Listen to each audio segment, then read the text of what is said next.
السلام علیکم محترم عزتمنو قدرمنو مسلمانانو ورونو امید دی چې د صحت زمینه به په تن باندې وي او جوړ او روغ به یاست.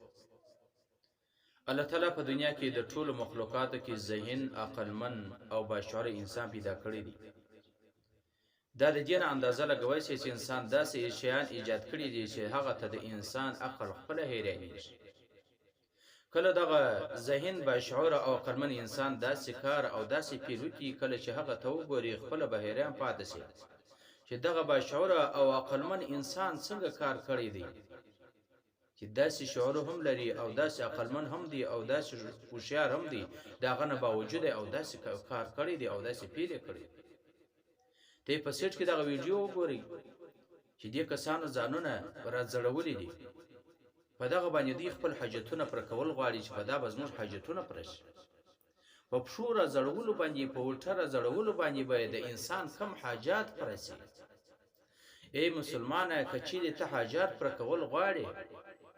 نو ته د الله او د رسول په طریقه مطابق د الله تعالی نه وغواړه، الله تعالی به ستا حاجتونه پوره کړي.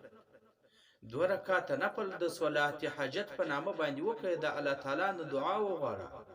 بیا چې کوم حاجت وي الله تعالی به ستا هغه حاجت در پوره کړي. په دغه طریقه چې کوم ته حاجات پوره کول غواړې، په دغه طریقه باندې حاجات نه پوره کیږي، الله تعالی حاجات نه در پوره کوي. داسې د نالایکانو په شان باندې، د کفارو په شان باندې بدپیلي کول او سنت بدنامول او په دې طریقه باندې د الله تعالی نه څه غوښتنه او د دین هم اندازه لګولای شي چې خلک در کوم کولو ځایو باندې ورسېدل او د دین په نامه باندې کم کارونه کول کیږي. ته وګورئ په دغه ویډیو کې ټول تعلیم یافته کسان ناسي، غیر تعلیم یافته هم نه دي، چې ته د دین ګلمن شي چې دې تعلیم نه دی کړی. دا د هر څه نه خبره دی،